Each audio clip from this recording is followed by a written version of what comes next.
Boa noite, galera, tudo bem?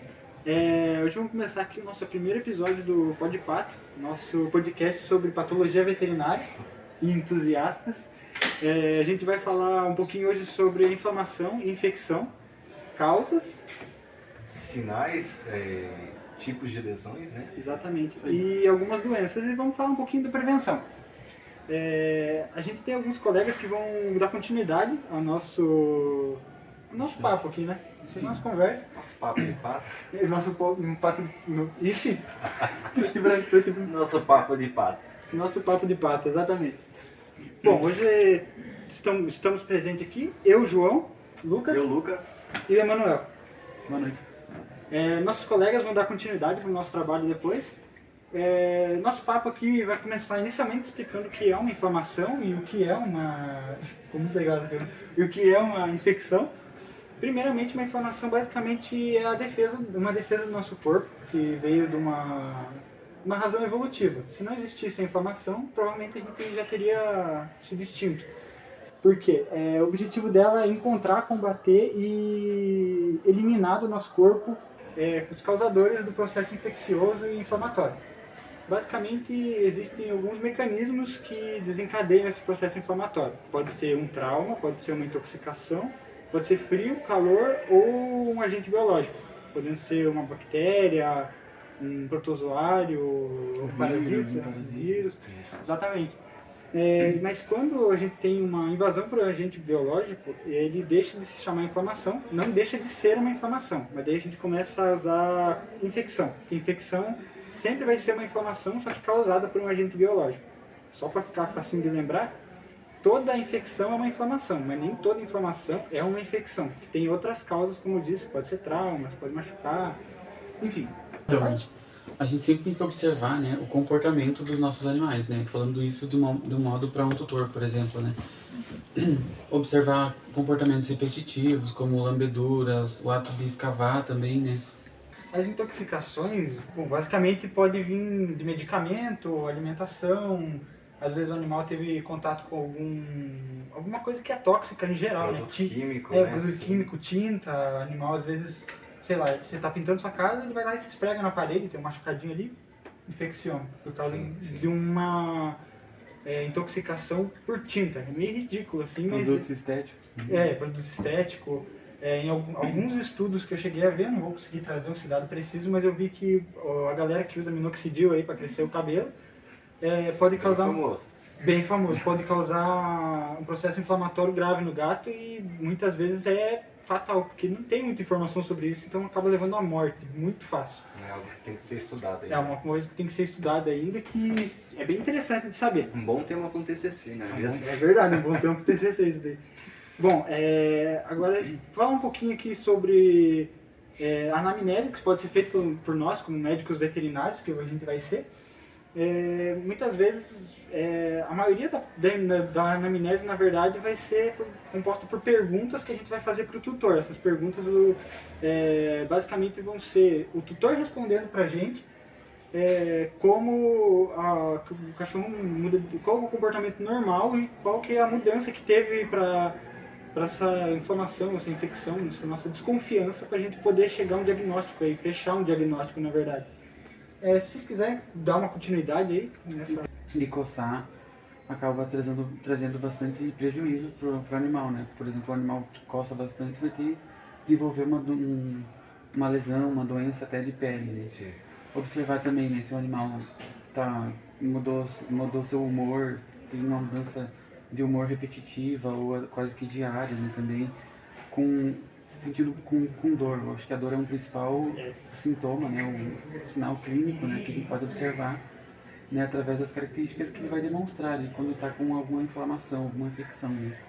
A gente pode também relacionar, por exemplo, uma mudança de ambiente para o início de uma inflamação, ali, de uma infecção, ou até, por exemplo, alguma coisa que está gerando estresse, que daí desencadeia várias reações químicas aí no corpo do animal, que pode ser, em geral, até difícil de descobrir em uma estando na clínica, mas você pelo menos vai saber, vai poder passar para o tutor como se pode mudar aquela situação, né? Como, Sim, orientar, né? Exatamente, porque às vezes aconteceu alguma coisa na sua casa, ali, uma mudança de casa também pode estar gerando um estresse, que pode estar gerando, desencadeando várias reações do corpo, que vai levar a uma infecção, uma inflamação.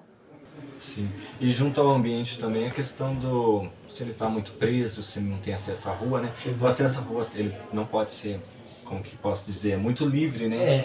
Porque tem que ser controlado. Tem muitos perigos, né? Principalmente quando a gente fala de gatos, né? Que podem trazer várias outras doenças. E A esporotricose, eu ia falar exatamente isso. Muito perigoso. porque a esporotricose não tem cura, né? Não. Inicialmente para ser humano a gente consegue, mas Exatamente. para o animal isolar ele pelo resto da vida e não deixar mais que ele tenha acesso a outros animais, né? Para acabar espalhando esse problema de pele aí, que é sério pra caramba. E que inclusive nossos colegas vão falar um pouco mais depois. Né? Exatamente. Sobre o ambiente, né? Nosso ambiente, então. Então, sobre o ambiente, né, a questão além do estresse, é o perigo, né, como ele citou, o gato ir pra rua, ter contato com outros gatos, questão de ir atrás de fêmea no circo, vai de bando. É verdade. A questão do passeio, né, sobre a liberdade do animal. Ele não pode ficar solto aí na rua sem tendo contato com tudo. Ele tem que ter uma supervisionação, né? Isso. Uma supervisão do seu tutor. Às vezes o ideal é você passar até de coleira com o gato. Sei que gato não gosta muito, né? Mas se ele aceitar a coleirinha, você é bom que você passeie com ele de coleira. Se você soltar, Isso. ele embora. E também, tipo, ir num parque, passear na rua, né, que é o comum, mas tomar cuidado também, o local que esse animal tem acesso mesmo com você supervisionado. Porque, às vezes, né, algum animal com alguma doença contagiosa passou por ali. Animal de rua, às vezes, né? Sim, também. Ou alguma coisa, você não sabe se tinha uma caçamba de lixo ali ontem, porque às vezes ontem você não foi passear com ele por aquele caminho. Aí aquele caminho tinha por exemplo, aquelas latas, aquelas caçambas enormes, você não sabe o que a galera joga dentro. E na hora de passar pro caminhão, às vezes cai coisa no chão. Ali é lixo e nada que preste, né? Aí às vezes você tá andando distraído, o bicho come o negócio que tá no chão, tava numa sacola ali. Uma comida, né, que às vezes tá jogada ali, pode já dar um problema intestinal e... Que daí pode gerar uma infecção secundária, né? Que daí já é causada por um agente que entrou no seu corpo por oportunismo, já não foi ele que causou aquela lesão. intruso ali, né? Por exemplo, se você leva ele muito para passear, você tem que ficar de olho em alguns sinais de alerta aí que o seu animal vai apresentar durante o dia a dia aí, que você vai notar que o tutor dele, você nota as mudanças de comportamento que vão acontecendo. Então, a gente precisa primeiro entender o que são esses sinais de alerta, né? Então, os sinais de alerta são as primeiras pistas visíveis que a gente vai observar no comportamento, principalmente do animal, né? Então, a gente vai ter, já que a gente estava falando sobre a esporotricose, e aí abrindo espaço para a gente começar a falar sobre algumas doenças, principalmente de pele, né? A gente tem alguns comportamentos característicos desses animais quando eles estão expostos a esses ambientes, né? Como, por exemplo, a coceira, né, que é o prurido, né? A gente deve observar, né, quando o médico veterinário vai fazer a anamnese, ele vai fazer uma anamnese completa com o tutor questionando, por exemplo, se o animal tem acesso à rua, se, por exemplo, se eles têm o costume de se coçar com frequência, né? Isso a gente vai ter como parâmetro para que a gente possa observar se o animal tem são parasitas, né? Que aí a gente começa a falar também sobre outros sinais, que são a vermelhidão, né? Quando ele vai começar a se coçar, vai ter o eritema, a vermelhidão pela coceira, também por mordedura ou lambedura, que ele vai ter essas características aí. Bom, e completando um pouco sobre os parasitinhos ali que ele comentou, né? O mais comum de todos é a famosa pulga, né? Que tem a praga que tem em todo lugar. Ela pode ter, no caso, com a saída do animal do seu ambiente ali comum ali, a sua casa, ir para um parque, vai catar uma pulga lá, volta para casa se coçando. Então é bom, né, o tutor ficar muito atento a isso. Não dá pra ter uma atenção também, porque às vezes você nem leva o cachorro no parque. Você leva ele na rua, mas você mora na cidade, ele pode pegar alguma pulga de um rato, por exemplo, que tava naquele lixo, você passa do lado do lixo. Pulga de rato e... Pulga de rato. A pulga de rato matou muita gente uns aninhos atrás. Gente. E também, não só pulga, né? Pulga é meio comum, mas tem as alergias, né? Que pode ser causada ali por um pólen de uma flor, por exemplo. Ou uma picada de uma abelha, algum inseto que é uma formiga que tá ali no chão, que ele pisa, né? Que daí pode gerar uma reação inflamatória exagerada do corpo, né? Isso, aquela hipersensibilidade. Nossa, Do tipo 1. na verdade isso aí é uma informação exagerada porque o animal já tem uma alergia. Às vezes o tutor não sabe, porque ele nunca foi picado pelo inseto. Só que daí nesse caso ele vai ser bem fácil identificar um processo inflamatório infeccioso porque ele evolui muito rápido e normalmente acontece a partir de uma ferida. Ele vai ficar bem exposto. Um negócio simples já virava Tenebroso. disseminado. Não, e o pior é que pode, às vezes, alguma lesão aqui no focinho, que pode, por exemplo, a bactéria, pode ter uma bactéria que come, pode comer ali o trato. Ela invade, né? Você vai ter que mandar, de algum jeito vai ter que reconstruir, em casos piores ali, vai dar uma sepse, que nem o Emanuel falou. Sim. Vai piorar a situação em muito. Sim. É a questão lá da colônia de bactérias, ele cai no sangue, tchau. Vai passar pelo sangue, vai para outros órgãos, aí pode gerar até a morte do animal, né? Você vai descobrir só na necrópsia depois. No pós-morte. No pós-morte, Você morreu lá fazendo. E é importante a gente falar também, né, sobre, já que a gente estava falando sobre esses sinais de alerta, não somente quando o animal vai pra rua também, né, quando ele tem acesso ao quintal, ou até mesmo o apartamento, né, a gente não descarta a possibilidade do animal desenvolver até mesmo uma otite, né, então a gente observa, né, no ouvido, a secreção no ouvido, se tem muita cera no ouvido, a gente pode estar tendo uma ideia se existe ali uma infecção, uma inflamação, até mesmo o mau cheiro também, né, que acaba deixando quando a gente observa esses sinais no animal, né? Sim. Então, alguns padrões, né, de lesões que advêm, eu não sei se esse é o termo correto. Esquece. Vem, né, desse tipo de situação vai ser ali na pele do animal. Uma seborreia ele pode desenvolver, né? Isso às vezes se relaciona muito com a coceira. Que vai ser ali a liberação de sebo, né, da sua pele. A sebo pode ser um pouco seco, um pouco úmido. E daí ela vai se assemelhar muito com uma caspa nos humanos, né? Que é bem comum, só que é um pouquinho uma caspa mais suja, um pouco mais espessa, né? Serosa. Isso. Fica com aparência feia, né? A gente consegue perceber como doutor, olhando, Sim. conhecemos o animal. Questão de uma lesão térmica, a queimadura, né? É algo bem grave. É algo comum, né? Não deve acontecer, né? Mas é algo que pode evoluir muito rápido se não for tratado adequadamente. E a principal padrão de lesão que tem nessa situação é a bolha, né? Que daí ela armazena ali uma secreção, né, de Um líquido, né? isso, um líquido dentro desse Líquido inflamatório. tecido. Às vezes pode ser até purulento, né? Dependendo da gravidade da se queimadura. evoluir, né? Outra questão também é os tumores, né? Que é muito famoso, muito conhecido, mas os tutores muitas vezes negligenciam, né? Dar uma atenção para isso, nem sempre. E às vezes acho que é só uma pelotinha ali que surgiu, uma feridinha. uma verruguinha, né? Verruguinha. Você vai ver a pior notícia que você podia receber quando você vai pro veterinário. Então, isso daí evolui, e daí quando vai ver, já tá ali com uma lesão aberta, uma lesão infestada às vezes por míase, que é muito comum, né?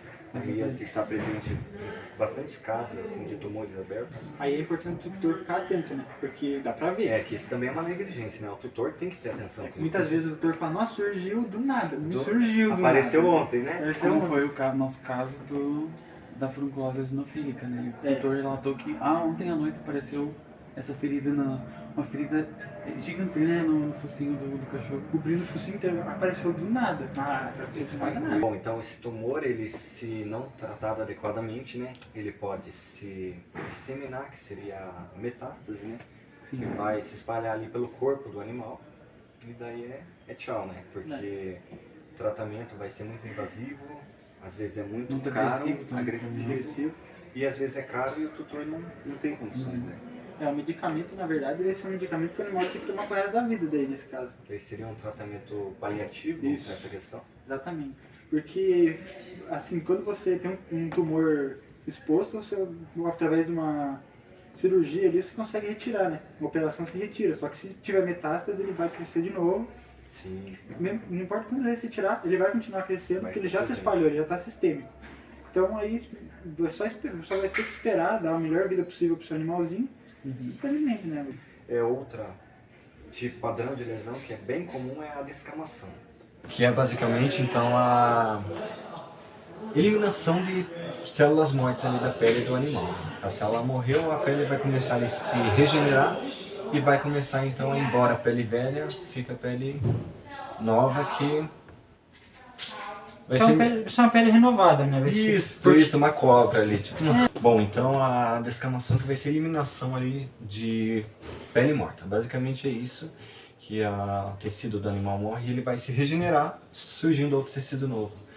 E por fim, só para complementar mais essa questão de padrões de lesão, é a crosta, que vai ser um resultado ali de coagulação e vai ser uma camada de tecido endurecida, né? É que ela não vai se curar, vamos dizer assim. Né? Isso, algo que fica permanente, né? Algo meio crônico. Exatamente. Bom, a gente vai dar Agora, Passar a vamos passar a palavra para os nossos colegas, vamos dar a palavra para eles, continuar nosso podcast. Dá um beleza aí pra câmera. Agradecemos a audiência até aqui. Obrigado, E é professora. Obrigado, galera que ouviu e assistiu. Se teve mais alguém. Deixa o like se curtiu o Pó de Pato, né? Pó de Pato, nosso papo de pato. Papo de Pato, né? É isso mesmo. Pó de Pato, nosso papo de pato. Até Bom, é mais. isso. Tchau. Tchau, Até tchau. depois. Boa noite. Boa noite, Eu sou a pessoal. Júlia, tudo Boa bem? noite, tudo bem? Tudo bom? Hoje, no podcast, a gente vai falar de uns temas de um assunto muito importante e um assunto abordado muito bom. Eu gostei bastante desse assunto, que é sobre doenças comuns na clínicas que a gente pode resolver sintomas, diagnóstico, prescrever um diagnóstico correto. Eu vou abordar um assunto que eu gostei bastante sobre as doenças mais comuns, né, que são as doenças mais cometidas numa clínica, que são as dermatites. Que na verdade a dermatite abrange vários tipos de dermatite, a gente tem vários tipos. A mais comum, no caso que eu vou abordar mais sobre ela, é a dermatite atópica, mas existe a dermatite por contato. Contato significa contato com agentes patogênicos como alérgico, né, a picada de inseto, a picada de pulgas.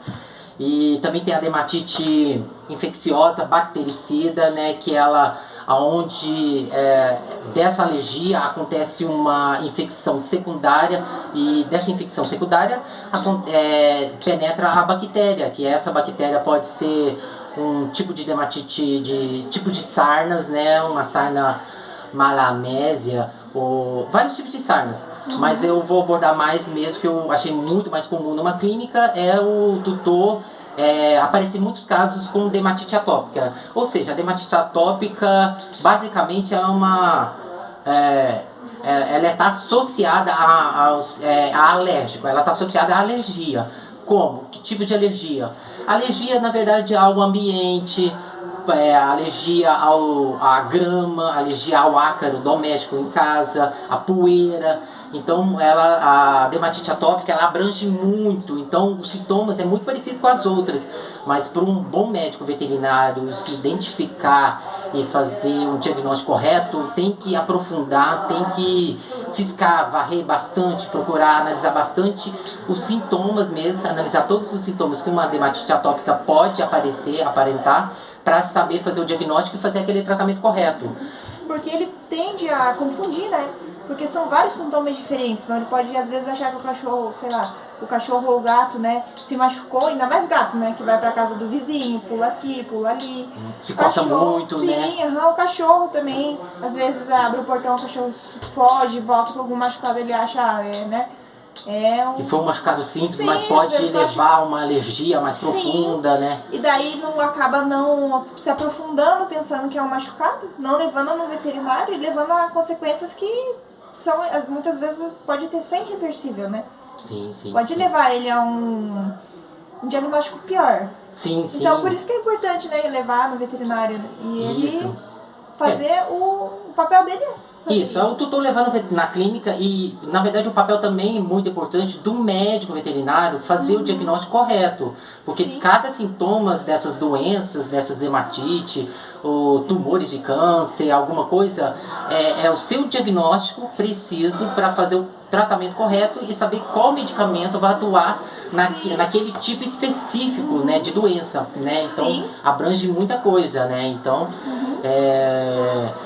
não é simplesmente um ferimento, a gente tem que aprofundar mais. Vamos supor, vou pedir que tipo de exame o médico veterinário tem que pedir, qual vai ser o tipo de exame que ele vai pedir, se vai ser só um exame ou tem que fazer mais de um exame, como o exame citológico ou o hemograma, né? Então a gente tem que, o médico veterinário ele tem que ser responsável por isso, né? Esse papel mesmo. Igual, aproveitando, né, entrando no assunto dos 3 tipos de tumores mais comuns, que tende muito a confundir a cabeça dos tutores, né, porque eles não, muitas vezes eles não têm esse conhecimento, então eu acredito que o papel do veterinário é ele conscientizar as pessoas também sobre esses tipos de dermatite ou tumores, né. Eu peguei os 3 mais comuns, né, que são o mastocitoma. Ele se apresenta como uma bolinha. Muitas vezes o tutor pensa, um machucadinho ou algo do tipo, né? Só que o animal tende a coçar muito.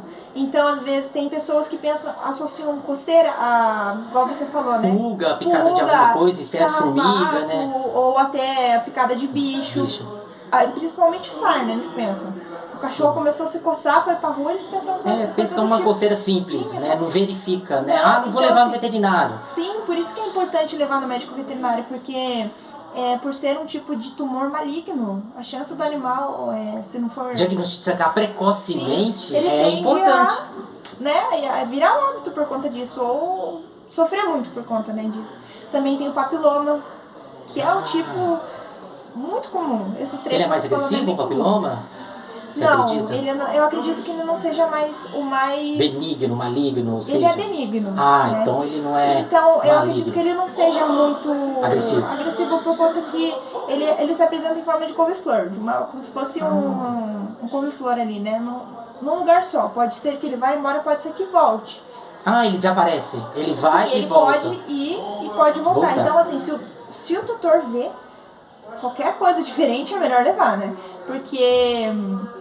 é melhor precoce, prevenir, investigar também, se for maligno ou benigno, para o médico veterinário falando assim, não, tá tranquilo, vai fazer esse tratamento correto. Não é porque é benigno que ele não tem que ser, tem que ter uma atenção, né? Então é muito importante. O que eu acredito que seja o mais difícil do tutor lidar, né, que faça mal para esse animal, no caso é o carcinoma, que ele é benigno.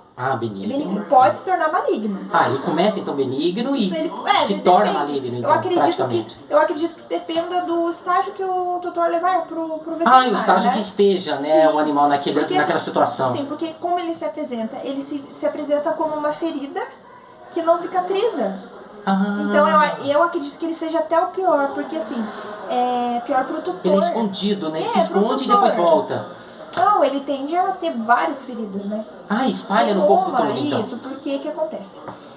O tutor, às vezes a gente até como tutor de um cachorro ou de gato, a gente vê, é um machucadinho, daí você às vezes trata como um machucado, né? Sim, como ferimento. Principalmente as pessoas que não são veterinários, né? Sim. Que não tem conhecimento. Não tem o conhecimento. Então é importante levar no médico veterinário, porque essas 3 situações podem se agravar. Sim. E, se fosse realmente um machucado, no caso do carcinoma, ir embora, né? Você ia... uma simples coisinha vira todo uma bola de neve, tudo. Tumor. Isso. É um tumor. E tem que ser investigado. Sim, tem que ser investigado, tem que levar... Tem que fazer exames, né, tudo. Então, assim, o que fica de conselho para os tutores? Se notar qualquer ferida... Coceira. Exagerada. Tem também... Vê se o animal tá com alguma perda de apetite, tá alguma coisa estranha, diferente no comportamento. Mas em questão de pele, né, que seja corte ou alguma bolinha diferente ali, né, ou até esse que parece um couve-flor, esse é bem evidente, né, então... É muito visível, né, o doutor vai desconfiar, apareceu esse ferimento, corre no veterinário, né, então, examina. Assim, vai fazer um carinho no animal, já passa a mão ali, né, pra ver se ele não tem nenhuma coisa diferente, e se notar, leva. Notar uma diferença na pele, a cor, se a pele tá avermelhada, na região do pescoço, a barriguinha dele tá muito vermelho. Melhor investiga, levar. né? Melhor Sim. prevenir precocemente Sim. né, do que... Porque esses tipos de situações tendem a piorar, né? Sim. Porque... E muitas vezes, te interrompendo, mas muitas vezes o tutor só leva em caso quando está Sim. mais agressivo, Isso quando que eu ia está falar mais, agora. Isso- mais avançado. Sim, Aí isso que eu o ia falar tratamento agora. fica Eles- difícil. Sim, o que eles tendem a pensar? Não é nada. Vou levar outro Deixa como dia. tá, leva Mas outro não dia. pode, porque isso pode custar a vida do animal. Sim. Dependendo do... Sim, agrava muito, né? Sim, ainda mais tumor. Sim. Né? Ainda mais esses tipos de tumor, que é o mastocitoma e o desculpe. Carcinoma. O carcinoma, né? Maligno, Que benigno. um pode se tornar benigno e o outro é benigno. Sim. Então, o que importa sempre é a qualidade de prevenção, vida isso. e a prevenção desse animal.